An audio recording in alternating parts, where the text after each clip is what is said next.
तेलेंगा पेंठरे राज्यस्तरीय गांधी जयंती। जातिर जनक महात्मा गांधी समग्र मानव जातिर संपद, समग्र विश्वर आदर्श। तांकर स्वप्न थिला समाजर शेष धारी रे थिबा लोकंकर विकास और कल्याण।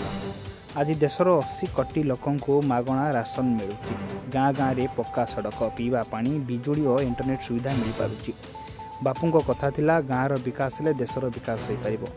आज मोदीजी नेतृत्व में भारतर गाँ गुड़िक देशर विकास धारा रे आगे चली। चाषी मानक विकास पाई पीएम किसान योजना कार्यकारी करा जाउची। दलित, गरीब और महिला मानक सर्वांगीन उन्नति पाई मोदीजी उत्सर्गीकृत भाव काम करुचंती। आज कटक सहर उपकंठ तेलेंगा पेंठ स्थित गांधी स्मृति पीठ में आयोजित राज्य स्तरीय गांधी जयंती उत्सव में जोग देई एभली मत रखिचंती। रोड शो रे गले गांधी स्मृति पीठ में श्रद्धांजलि अर्पण। बापूंको पाद पड़ू तेलेंगा पेंठ माटी एते पवित्र। गांधीजी प्रकृत लक्ष्य मोदीजी पूरण करिसेंती। आसंता खरीफ ऋतु में चाषी धान क्विंटाल पिछा 3100 टंका पाइबे। मुख्यमंत्री मोहन माझी तेलेंगा पेंठ स्थित गांधी स्मृति पीठ में श्रद्धांजलि अर्पण कर मुख्यमंत्री श्री माझी कहले जे ओडिशा को अत्यधिक भल पाउथवा कारण गांधीजी एकाधिक थर आम राज्य को आसीथिले।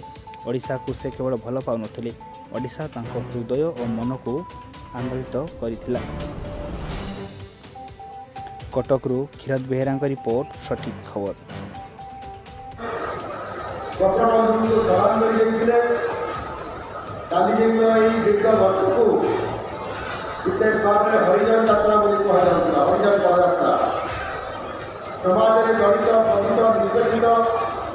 और अपहृत लोक किभली भाव में सामाजिक न्याय एवं जातिगत विरुद्ध में व्यापक भाव में कौशलता तैयारी लोक मान जागृत करने गांधीजी ये कर्तव्य एक अविस्मरणीय रही। 1934 मसीहा 15 तारीख संध्या 5:30 बेले गांधीजी बाली अंका छाड़िले एवं संध्या 7टा बेले तेलंगा पेंठरे पहुँचले।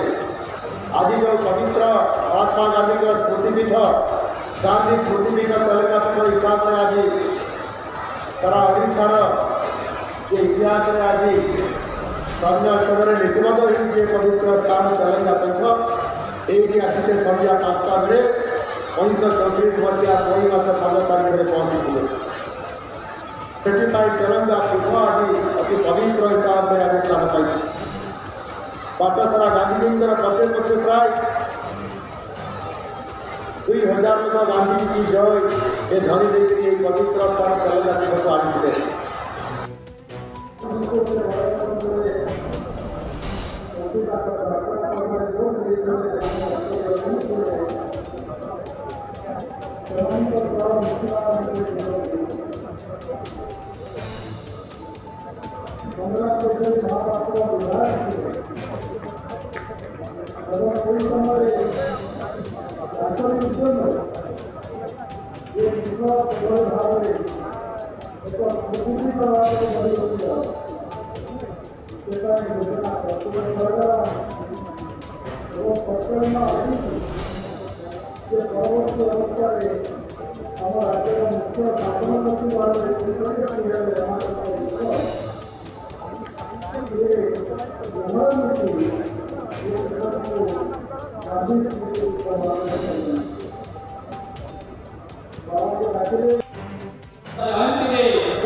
शांति माध्यम एक ओडिशा विकसित हम, एक गाँव विकसित हम, एक अंचल विकसित हम, भारत वर्ष विकसित हम। एक कार्यक्रम में योगदान ଅଶେଷ ଅଶେଷ ଆମମାନଙ୍କୁ ଧନ୍ୟବାଦ ଦେବି ଯାହାକି ଗାନ୍ଧୀଜୀ ଯେଉଁ ଅହିଂସା ମାଧ୍ୟମରେ କହିଥିଲେ ଭାରତ ବର୍ଷକୁ ତାର ସ୍ୱାଧୀନତା ଦେଇଥିଲେ ତା ସହିତ ଏ ସ୍ୱଦେଶୀ ଜିନିଷ ୟୁଜ୍ କର ଯାହାକି ଭାରତରେ ବହୁତ ମାତ୍ରାରେ ସାଧାରଣ ବ୍ୟକ୍ତିମାନେ ଅଶୋକଠୁ ଆରମ୍ଭ କରି ବରମ୍ବ ପର୍ଯ୍ୟନ୍ତ ଯାହାକି ଖଦି ଉପରେ ମିଳୁଛନ୍ତି ଆଗ ପରୀକ୍ଷା ହେଲା ତା ଫେରି ଆସିବା ପାଇଁ ଆମର ମୁଖ୍ୟମନ୍ତ୍ରୀ କହିଛନ୍ତି ପ୍ରତି ଏରିଆରେ ପ୍ରାୟୋରିଟି ଦିଆହେବ କିପରି ଆମେ ସ୍ୱଦେଶୀ ଜିନିଷ ୟୁଜ୍ କରିବା ଯାହାକି ସ୍ୱଦେଶୀ ୟୁଜ୍ କଲେ ଆମେ ସ୍ୱାବଲମ୍ବୀ ହେଇପାରିବେ ମାନେ এই ମାନେ ଏ ମାଆମାନେ ସ୍ୱାବଲମ୍ବୀ ହେଲେ ନିଶ୍ଚୟ ଏ ଅଞ୍ଚଳ ବିକାଶ ହେଇପାରିବ